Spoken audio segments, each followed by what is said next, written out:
সিয়াম সাধনার মাস রমজানে ঢাকার ঐতিহ্যবাহী হোটেল রেস্তোরাঁয় সেহরি করেন অনেকেই। তবে রোববার রোজার প্রথম দিন হওয়ায় মানুষের উপস্থিতি ছিল বেশ কম। অনেক দোকানই ছিল প্রায় লোকশূন্য। খাবারের দাম ও মান নিয়ে অসন্তোষ জানালেন কিছু ক্রেতা। প্রথমে লোক সমাগম কম হলেও দিন গড়ালে বিক্রি বাড়ার আশা ব্যবসায়ীদের। গভীর রাতে ঐতিহ্যবাহী হোটেলগুলোতে বয়বেয়ারাদের ব্যস্ততা আর ধোয়া ওঠা বিরিয়ানি বিক্রির তোড়জোড়। সেহরির আয়োজনে রোববার হোটেল রেস্তোরাঁয় প্রস্তুতি থাকলেও প্রথম দিনে তেমন লোক সমাগম হয়নি।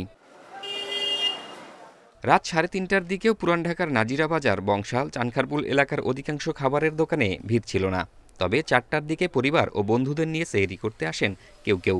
ওল্ড টাউন যেহেতু একটা ফেমাস একটা এরিয়া, এন্ড হোল নাইট হচ্ছে ওপেন থাকে, দ্যাটস ওয়াই এখানে আসা। অনেকদিন পরে একসাথে সবাই মিলে এসেছি, রমজানের প্রথম দিন, এইটাই আর কি, সবাই মিলে এনজয় করতেছি। পুরান ঢাকার ঐতিহ্যবাহী খাবারের টানে রাজধানীর বিভিন্ন প্রান্ত থেকে মানুষ আসলেও খাবারের দাম ও মান নিয়ে নানা অভিযোগ জানান তারা। এই অঞ্চলে অনেক ভালো খাবার পরিবেশন হয়। এট ফার্স্ট আমার লাইফে এই জায়গায় আসা। গরুর মাংস দিয়ে খেয়েছি, তো 5 পিস মাংস দিয়েছে, 180 টাকা করে বিল রাখা হয়েছে। বিক্রেতারা বলছেন, রমজানের প্রথম কয়েকদিন সবাই নিজ বাসায় পরিবারের সঙ্গে সেহরি করায় হোটেল রেস্তোরাঁয় চাপ থাকে কম। তবে খাবারের বাড়তি দাম নিয়ে অভিযোগ অস্বীকার করেন তারা।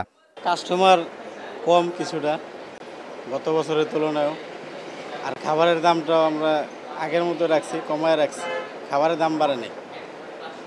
আগে যে দাম ছিল এখনও এই দাম। প্রথম রমজান তো সবাই চায় যে একটু ফ্যামিলিতে রান্নাবান্না করে খায়, 1-2 রমজান, তো এই জন্য আজকে একটু বিক্রি কম। না, আমাদের পলিসিতে আমরা আমাদের যে গত 2-3 বছরের যে মূল্যটা ছিল ওই মূল্যটাই আমরা রেখে দিয়েছি। পুরো রমজান মাস জুড়েই রাজধানীর বিভিন্ন হোটেল রেস্তোরাঁয় থাকছে সেহরির বিশেষ আয়োজন। জাহিদুল ইসলাম, ইন্ডিপেন্ডেন্ট নিউজ, ঢাকা।